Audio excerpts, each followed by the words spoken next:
Olá para você que acompanha o Futebol na Veia, estamos começando mais um Tática dos Campeões podcast. Bom, e eu já agradeço a todos vocês que acompanharam o nosso primeiro programa.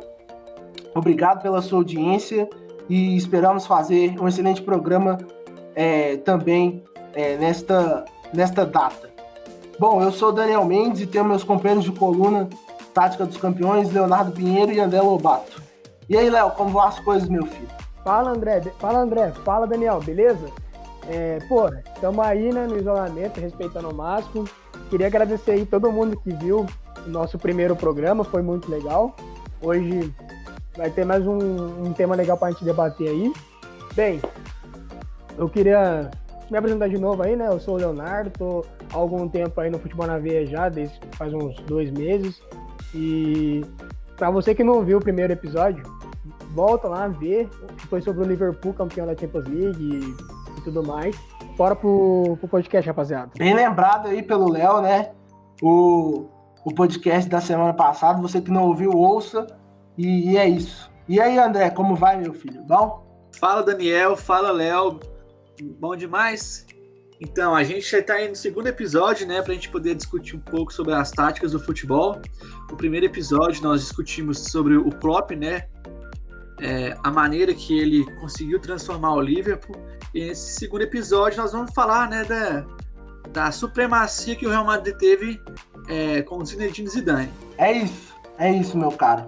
Vamos lá, então, para a gente começar a falar um pouquinho, né, do Real Madrid, né, desse time absurdo, né, que foi o Real Madrid durante esse começo, né, essa primeira passagem, né, do Zidane.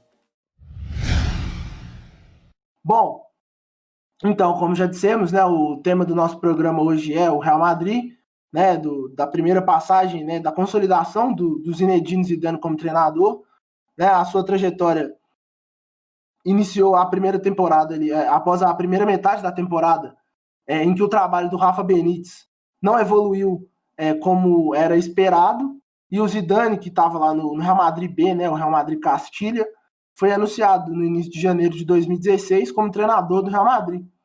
E aos poucos ele foi moldando o time, né, de acordo com as suas ideias, aproveitando e extraindo o máximo do elenco, né, que tinha nas suas mãos. Então o time embalou de vez, né, foi tricampeão seguido da Champions League, né, nas temporadas 15-16, 16-17 e 17-18. Foi bicampeão mundial de clubes em 16 e em 17. Em 17, né, ganhando do Grêmio, que foi campeão da Libertadores, e também foi campeão espanhol na temporada 2016-2017. Bom, levando em consideração essa mudança aí, que foi gradativa, né, e rendeu muitos frutos em termos de títulos, Léo, eu gostaria que você resumisse um pouco essas mudanças, né, do ponto de vista do jogo. Bem, primeiramente eu queria ressaltar muito a inteligência do Zidane, porque, como o Daniel já falou, o Rafa Benítez não conseguiu extrair o melhor de cada jogador. E, primeiramente, o esquema tático, porque o Rafa Benítez, ele queria usar todas as estrelas que tinha no elenco. Ele queria usar Modric, Toni Kroos, Ramos Rodrigues, Cristiano Ronaldo, Bale e o Benzema. Todo mundo junto. E aí ninguém marcava. Os laterais do Real Madrid, que no começo, no Rafa Benítez, era Danilo e Marcelo, ambos gostavam de apoiar. Então acabava que o Real Madrid ficava muito vulnerável atrás. Tanto é que, poxa, ele perdeu para o Barcelona, ele não ganhou do Valência, ele empatou com o Valência, ele ganhou do Paris Saint-Germain de 1-0 só, que foi um time bom que ele enfrentou. De resto, ele não ganhou de ninguém de forte, que é um assim, o Real Madrid, ele não entra na temporada para ganhar do Getafe, ele entra na temporada para ganhar do Barcelona, para ganhar no caso do Paris Saint-Germain, de Liverpool, dos grandes, dos times que estão ali para brigar por coisas grandes.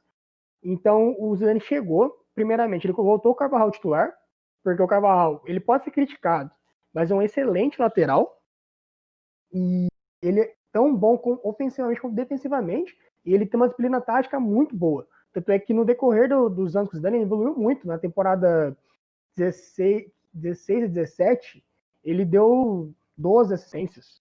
É muita coisa para um jogador que, assim, poucas pessoas falam, e jogando como lateral. E para mim a principal delas foi a mudança dele colocar o Casemiro de titular. A princípio todo mundo, mas o Casemiro não joga nada, não sei o quê. E o moleque é bom. O Casemiro entrou assim com muita responsabilidade nos jogos grandes, assim, que o Real Madrid tinha aquele peso para ganhar. Ele foi muito bem, fez muito bem a sobra, principalmente do Marcelo, porque o Marcelo é muito ofensivo. Muitas vezes o Casemiro fazia cobertura ali, e até do Carvajal também, ele era muito cirúrgico. Foi muito bem. Um destaque para a atuação dele contra o Barcelona, lá no Camp Nou, que é aquele jogo que todo mundo falou que ele pôs o Messi no bolso. Ele jogou muito bem, o Messi não conseguiu ter um espaço para jogar e nem nada. E a primeira temporada do Zidane ele mexeu basicamente nisso. No decorrer, o Bale começou a sofrer com problemas físicos e também caiu um pouco de rendimento. O Zidane, diferente de outros treinadores, ele não pediu uma contratação, ele usou o que ele tinha. Então, assim, uma marca que o Real Madrid tem foi que no decorrer do tempo, ele foi melhorando o time com aquilo lá que ele já tinha. O Isco, ele era um ótimo reserva, ia jogando bem. Nessa temporada, na primeira temporada do Zidane, ele estava jogando bem quando entrava. Aí, com a queda do Bale, ele entrou. E ele entrou muito bem. O Isco, ele cresceu muito de produção, tanto é que o Real Madrid renovou o contrato dele com uma cláusula assim, impagável para não vender, que era de 700 milhões de euros. Já não era para não ter como vender o cara. E ele foi muito bem em ambas as temporadas como ele jogou titular. E, para mim, a entrada do Isco mudou tudo, porque com o Bale, o time não tinha muita velocidade. Claro.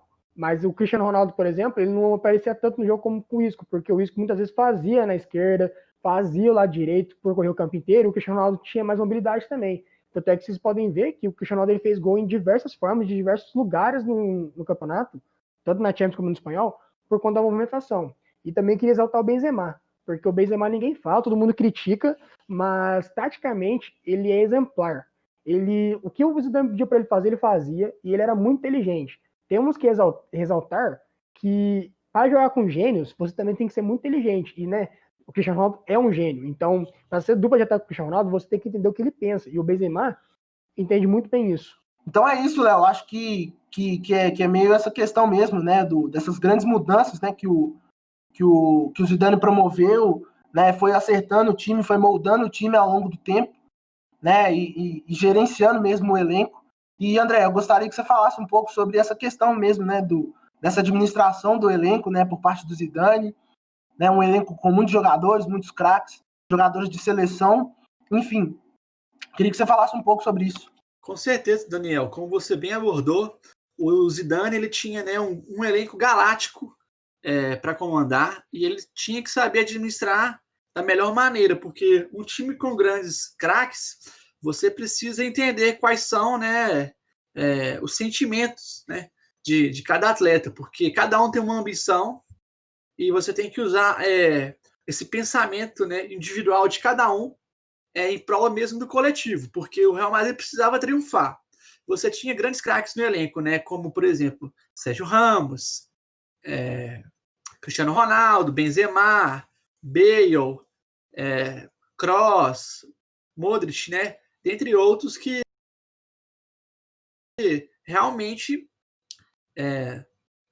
eram grandes jogadores e também precisavam, né, estar em sintonia coletiva, porque não adiantava, né, um jogador render bem individualmente se o restante da equipe não conseguisse mesmo render, né? Então o Zidane ele soube muito bem utilizar todos os jogadores, né? Ele conseguiu fazer essa rodagem mesmo. Tinham muitos reservas que entravam e conseguiam substituir à altura esses titulares. E durante uma temporada, né, a gente tem que entender que se você não tem um bom revezamento do elenco, a tendência é que o time como se caia. Por quê?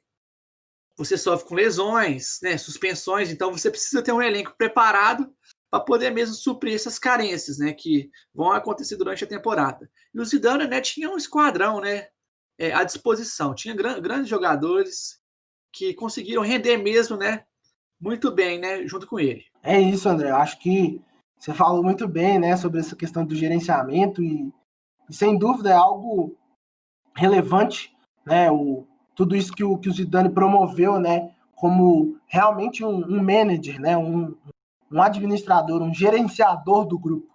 Isso é muito interessante, essa característica que ele teve à frente do Real Madrid nessa campanha extremamente vitoriosa.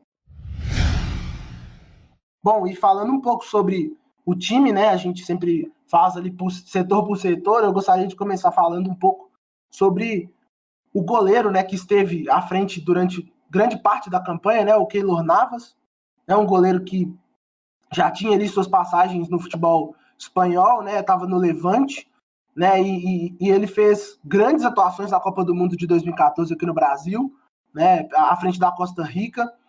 É uma seleção que deu algum trabalho ali e foi contratado, né, pelo Real Madrid. Aos poucos ele foi ganhando as oportunidades e também conseguiu a titularidade, né, fazendo parte do tricampeonato da Champions, inclusive. E entre 2014 e 2019 ele fez 162 jogos, né, uma constância no time, né, mostra isso. E com certeza, né, um goleiro de destaque, com excelentes reflexos, um posicionamento muito bem trabalhado, e também tinha boa qualidade, né, para ser essa opção de passe na saída de bola. E dando prosseguimento um pouco nesse sentido, André, fala um pouco para a gente sobre o sistema defensivo do Madrid, né, essa dupla de zaga e também um pouco dos laterais. Beleza. Para a gente falar do sistema defensivo do Real Madrid, a gente tem que primeiro, né, falar sobre cada um dos jogadores. Vamos lá, então. O Real Madrid tinha, né, inicialmente a zaga começou com Pepe, Sérgio Ramos, Carvajal e Marcelo. Eu destaco muito essa dupla de zaga, né, formada pelo Ramos e pelo Pepe, porque, cara, era uma sintonia excelente, fenomenal. Primeiramente, o Sérgio Ramos, né, grande ídolo do Real Madrid, capitão do clube, é um jogador fenomenal, né? Não é à toa que é um dos grandes zagueiros do mundo e ele conseguiu mesmo estar no auge, né, do seu rendimento. Ele conseguiu liderar bastante o Real Madrid, né, nessas campanhas, né? Não só a primeira, mas como a segunda e a terceira do tricampeonato da Champions. E ao lado dele, ele inicialmente teve o Pepe, né, cara? Que é um jogador que é muito conhecido, né, por ser marcado, né, vamos dizer assim, pela violência, né, dentro de campo, né, porque é um jogador mesmo que não perde a viagem, mas também que é um jogador assim que eu acredito que é muito subestimado. Por quê? Porque o Pepe, cara, ele tinha jogado no Porto, né, depois se transferiu ao Real Madrid, cara, e dá para você ver que ele é um zagueiro muito rápido, muito técnico também.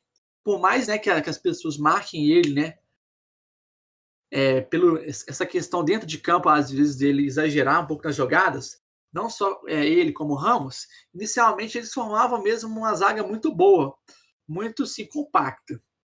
Nas laterais, nós tínhamos Carvajal, né, que também é uma cria do Real Madrid, que foi emprestado para alguns times como o Frankfurt, né, depois voltou, e realmente conseguiu aproveitar mesmo a oportunidade e se consolidou na lateral direita, né? Carvajal, que é um lateral, né, muito rápido, muito técnico também, né? Que também conseguiu entrar em sintonia com essa zaga do Real Madrid. Do outro lado, nós temos nada mais, nada menos que o Marcelo, né, cara? Que é outro ídolo do Real Madrid. Jogador muito vitorioso, campeão, habilidoso também, né? Consegue atacar bastante, tanto ele como o Carvajal nos corredores, né? Eles conseguem fazer boas jogadas, né? E dão até vamos dizer, uma tranquilidade para os meias e atacantes também, porque toda hora eles estão chegando à linha de fundo, estão chegando ao ataque, finalizando, né? E estão ajudando o Real Madrid. Depois, o Pepe, ele sai do time, né? Para a entrada do Varane, né? Varane, que na época era uma grande promessa, né? Da zaga da França, chega ao Real Madrid e aos poucos também vai conseguindo conquistar a sua vaga no time titular, né? O Varane, ele consegue suprir a altura o Pepe, né? Porque o Pepe sai do time, né? Machuca alguns jogos também, não consegue ter aquele rendimento que ele tinha anteriormente, e juntamente do Sérgio Ramos, o Varane, ele consegue jogar muito bem e se destaca, né? E vai se consolidando cada vez mais no cenário.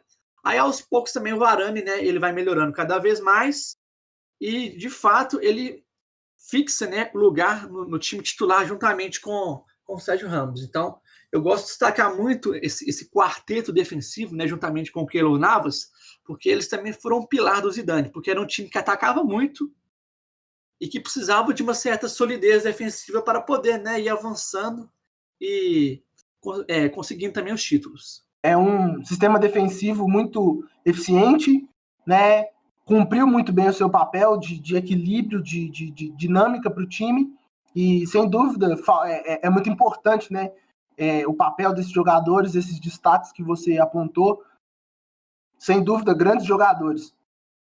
E Léo, falando um pouco, né, sobre o meio-campo, o setor onde o Zidane dominava, né, como poucos quando era jogador.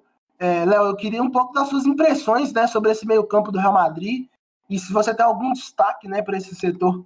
Realmente, eu acho que o Zidane chegou no Modric, no Casemiro e no Toni Kroos e falou para os caras: espero que vocês se inspirem em mim, porque, para mim, o meio-campo do Real Madrid foi a peça-chave. Eu acho que, para falar a verdade, no futebol, os grandes times tinham grandes meio-campos, se a gente for reparar na maioria. Porque a zona do campo que faz o time jogar. O meio-campo, ele cria as jogadas, ele busca jogo. Então, assim, se o meio-campo não anda, o ataque não faz gol. E se o meio-campo não marca, a defesa fica vulnerável. Então, é a parte principal do time. E falando de cada um, porque o meio-campo do Real Madrid o Real Madrid começou no esquema de 4-3-3, como a gente já falou. O Casemiro, aquele cão de guarda que fazia sobres laterais, marcava normalmente até o craque do outro time, marcava muito bem. Merece muito destaque, porque o Casemiro não era só marcador. O Casemiro, ele saía muito bem pro jogo. Ele tem gols importantes pelo Real Madrid. Ele fez um gol nas oitavas de finais contra o Napoli, num jogo dificílimo. Ele fez um gol na final de Champions League contra a Juventus. Então, assim, o Casemiro a gente não pode resumir ele simplesmente por saber marcar, porque ele não é só um marcador, ele joga muito bem com a bola no pé e tem gols importantes no currículo. Aí, como segundo volante ali, tinha o Toni Kroos e um pouco mais à frente o Modric, que ficavam alternando de posições, o Toni Kroos mais para a esquerda e o Luka Modric mais para a direita. E esquema ajudou muito o Luka Modric, que tanto é que futuramente ele se tornou o melhor do mundo. Porque o Toni Kroos, ele auxiliava o Casemiro na saída de jogo, tinha uma visão muito, assim, não sei nem como elogiar, assim, espetacular, coisa de outro mundo. Assim, abriu um leque de opções para o Real Madrid. E o Modric era aquele cara que corria muito, né, pela equipe, tinha, lógico, um bom passe, muita presença lá na frente e ajudava muito atrás. E quando o Bale saiu e entrou o Isco, muitas vezes na movimentação o Modric estava mais pela direita ali, como se fosse um meia-direita. Ele começou a ser muito participativo lá na frente e também no sistema defensivo. O Modric era aquele cara que todo time devia ter. Aquele cara que corre o campo inteiro, aquele cara que sabe marcar, que sabe atacar, que se precisar sabe fazer gol. Craque de bola. Desses no meio campo ali, que eu queria ressaltar era o Toni Kroos, porque eu acho que ele é um cara que ele não tem a velocidade do Modric e não marca como o Casemiro, mas consegue fazer funções assim que são muito importantes. Coisa que o cara sabe mesmo. Poxa, na temporada 2016-2017, o Toni Kroos deu 20 assistências. É muita coisa. E sendo que ele não era nem o meia mais avançado da equipe. Ele foi o líder nesse quesito. É claro que também o Toni Kroos é o cara dos escanteios e da bola parada mais distante, né? E o Real Madrid, nessa época aí, tinha o melhor ataque aéreo do mundo. Então isso ajudou muito ele, mas ele foi muito importante. E por último, mas não menos importante, eu queria ressaltar o Isco, porque o Isco entrou no decorrer, né, da era, e ele entrou numa função que, assim, ele jogava no meio, mas muitas vezes ele tinha que abrir para as pontas, voltar um pouco. Então, assim, ele era muito versátil. Ele corria o campo inteiro também, muito importante para o time. E ele era muito inteligente, porque por exemplo, lado direito que o Modric preenchia mais. Muitas vezes o Isco, ele auxiliava o Modric ali numa tabela, por exemplo, por conta que o Carvajal não subia tanto. E contra o lado esquerdo, o Isco aparecia às vezes, mas não tanto porque já tinha o Toni Kroos e o Marcelo. Então ele sabia muito bem onde tinha que ficar. Ele era muito inteligente. Ele no caso, ainda é um jogador muito inteligente. E, assim, foi o encaixe que faltava naquele time, porque o Real Madrid deixou de ser um time de contra-ataque velocista a ser um time que pegava a bola e mandava no jogo. Mesmo ganhando, ficava com a bola no pé, muito graças à qualidade desses meio-campos, dos quatro. A movimentação muito inteligente, os volantes, os três, né, o Modric, o Kroos e o Casemiro, eles sabiam muito bem a hora de subir ou não, por conta dos laterais, que gostam de apoiar também. Então, se fosse uma palavra para definir esse meio-campo, seria inteligência. Sem dúvida, Léo, acho que você definiu muito bem, né? E como diriam os antigos, né? É no meio-campo que se ganha o jogo, né? Então, é o sistema do equilíbrio, né? É o setor do equilíbrio, melhor dizendo, né? É onde as grandes coisas acontecem e sem dúvida esse meio-campo era realmente especial, né? Muito inteligente mesmo, como você destacou.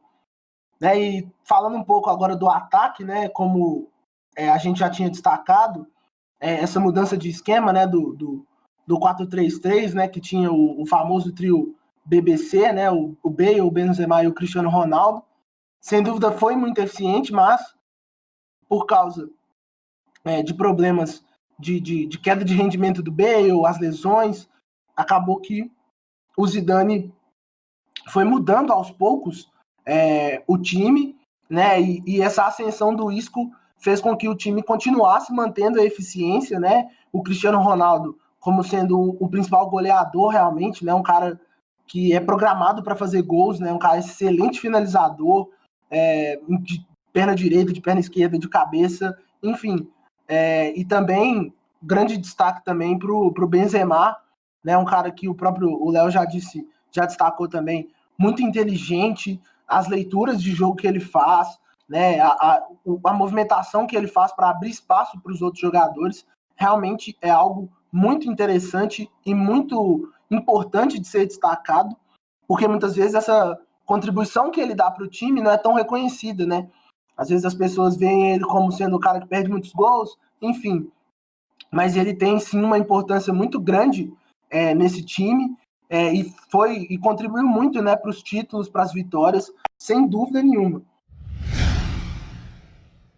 E já caminhando, né, para o final dessa edição do Tática dos Campeões podcast, eu gostaria de que vocês deixassem, né, suas considerações finais sobre esse time histórico, né, e vitorioso demais do Real Madrid, começando por você, Léo. Show, Daniel. Primeiro, já queria aproveitar agora para agradecer pelo convite de novo aí. Espero estar presente nos próximos episódios. E, cara, esse time do Real Madrid, ele merece, sim, ficar marcado na história mesmo. Ser tricampeão consecutivo da Champions League não é para ninguém. Tanto é que as últimas equipes que conseguiram esse feito foi o Bayern do Franz Beckenbauer e o Ajax do Johan Cruyff. Outra equipe que conseguiu também era o próprio Real Madrid do Di Stéfano, mas aí é muito atrás ali. Então, assim, merece ser exaltado. E acho que tanto eu quanto vocês, a gente falou muito bem de cada posicionamento, mas eu queria voltar num assunto que eu já falei no começo, que era o que o Zidane conseguia aproveitar muito bem todas as peças do elenco. Ele tinha o time titular dele, que depois que o Bale caiu, ficou, aquele time não mudou mais, só que muitas peças no banco foram muito importantes. A temporada do Real Madrid que eu queria exaltar aqui é a segunda que ganhou a segunda Champions League, que é a 2016-2017. Por quê? Porque para mim foi a temporada que o Real Madrid rendeu mais. O Real Madrid fez 173 gols. Acho que a temporada que fez mais gols nessa era. E todas as peças jogaram muito bem. O Real Madrid foi campeão espanhol também, sendo que era uma coisa que ele não conseguia há muito tempo. O Barcelona estava dominando o campeonato espanhol. E muitos jogos o Real Madrid jogou com o time reserva, porque estava desgastado a Champions League, maratona de jogo, o jogador sente mesmo, tem que ter um descanso. Rames Rodrigues, que muitos criticavam, jogou muito bem nos jogos do Campeonato Espanhol. O Isco, que estava começando a ganhar espaço, e depois teve o titular, jogou muito bem no Campeonato Espanhol. O Asensio, que é um moleque que chegou no decorrer da era, entrou e assim, parece que ele joga no Real Madrid desde sempre, parece que a camisa não pesou para ele, tanto é que ele fez gol em final, fez gol no Bayern de Munique nas quartas de finais. Temos que exaltar esses caras que jogaram na reserva e que entraram muito bem. O Morata, temos que exaltar porque ele fez o mesmo tanto de gols que o Benzema na temporada. O Morata ele fez 20 gols na temporada. É muita coisa para um reserva. Então, o banco funcionou. Então, assim, um time, para ele ter um sucesso muito grande, ele tem que ter um banco de reservas que supre as necessidades quando um titular está cansado, um titular está machucado. E, para mim também, a temporada na Champions League do Real Madrid, que né, o campeonato que o Madrid jogou com o time titular todos os jogos, foi a melhor também, porque na primeira, a gente só falava, o Real Madrid ganhou porque pegou um caminho fácil, porque o melhor time que o Real Madrid pegou naquela Champions League antes da final foi o Manchester City, que também é um time que era bom, mas não tinha como ganhar do Real Madrid. Nessa, o Real Madrid foi eliminando peixe grande desde o começo. Eliminou o Napoli nas oitavas, que é um time chato, é um time que tem o Insigne, o Mertens, o Koulibaly, time muito bom, que enfrentou logo nas oitavas. Nas quartas, ele eliminou o Bayern de Munique naquele jogão, que o Cristiano Ronaldo fez hat-trick no segundo jogo. Na semi, ele eliminou o Atlético de Madrid, que muitos falavam que o Real Madrid teria dificuldade de eliminar o Atlético no mata-mata, foi eliminou. Na final, ganhou da Juventus, que vinha numa ascensão, com um grande time, de Bala voando, Daniel Alves voando, e acho que essa temporada também foi a melhor do Cristiano Ronaldo. Ele não foi que ele mais fez gol, porque na seguinte ele fez 44 gols, nessa ele fez 42. Só que, em termos decisivos, ele foi mais, porque no mata-mata da Champions League ele fez mais gols, e na semifinal ele fez um hat-trick contra o Bayern no segundo jogo, e no jogo de ida ele fez 2 gols. Enquanto na final ele fez 2 gols também. Então, assim, o Cristiano Ronaldo ele fez 7 gols em 3 jogos decisivos, é muita coisa. O time inteiro cresceu de produção. Como eu já falei, o Toni Kroos deu 20 assistências. Acho que deve ter sido a melhor temporada da vida dele em relação a números. O Luka Modric jogou muita bola também, tanto é que ele continuou atuando jogando muita bola e foi o melhor do mundo. Marcelo e Carvajal deram 12 assistências cada um. É muita coisa. O time, assim, jogou muita bola mesmo. No geral, o André ressaltou também a defesa. A defesa merece, a dupla de zaga que começou com Pepe e Sérgio Ramos, depois virou Sérgio Ramos e Varane. Jogaram muita bola. O Keylor Navas, que o Daniel falou no começo também, merece, jogou muito em muitos jogos difíceis. Ele foi aquele cara que salvava a pátria, como podemos dizer, nos contra-ataques. Então, o Real Madrid, em geral, merece, sim, ser sempre exaltado. Todas as temporadas foram boas, mas eu, como eu falei, minha preferida foi a segunda. Mas, assim, parabéns pro Zidane, né, que conseguiu que todas as peças rendessem muito, e ele conseguia fazer de uma... Não sei o que ele faz ali, mas os reservas entravam para jogar, querendo impressionar, e jogavam muito bem. O Lucas Vazquez também, que eu não citei, teve uma temporada que ele deu 16 assistências, que foi a última do Zidane, e, poxa, o Lucas Vazquez, para muitos, é um jogador limitado, e jogou muito bem. Então, assim, todo mundo do elenco merece ser exaltado. É isso, Léo. Essa força do elenco é realmente importante demais, né? E o Zidane conseguiu fazer com que todos jogassem muito bem, né? E André, suas considerações finais também, né? Para a gente já encerrando essa edição. Com certeza. Eu queria primeiramente agradecer, né, ao Daniel e ao Léo, né, por esse bate-papo, né? Mais uma vez, muito legal. Acho que nós conseguimos destrinchar bastante, né, a maneira mesmo que o Zidane ele conseguiu conduzir o Real Madrid, né, a esse tricampeonato.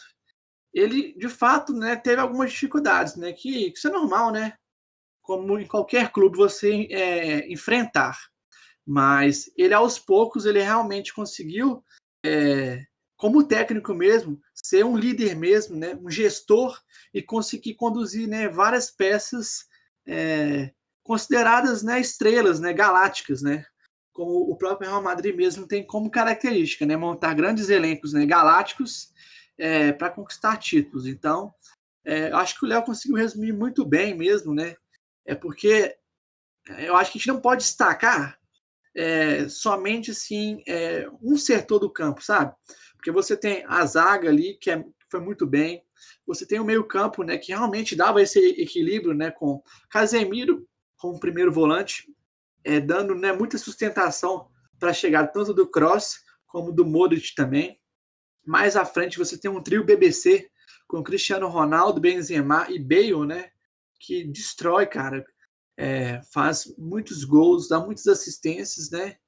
E inevitavelmente, né, conseguiu conquistar grandes títulos também, né? Como esse tricampeonato. Então, eu acho que o Real Madrid foi merecedor mesmo, porque por mais que tivesse um grande elenco, né, ele conseguiu mesmo ir aproveitando as oportunidades, porque tinham grandes times, né, também na Champions. Foram grandes partidas que o Real Madrid teve que fazer para poder superar também esses adversários, né, que causaram muitas dificuldades. Então, eu acredito que o Real Madrid ele conseguiu mesmo render como equipe, né, e conseguir mesmo definitivamente se consolidar, né, nesse cenário mundial, né, no futebol. Sem dúvida, André, realmente uma grande equipe, mais uma, né, trazida pelo Tática dos Campeões Podcast, uma grande equipe do futebol mundial que realmente fez história, né, e entrou com o seu nome, o nome dos seus jogadores e treinador para a história do futebol, sem dúvida. Então é isso, nós vamos terminando aqui mais uma edição do Tática dos Campeões Podcast.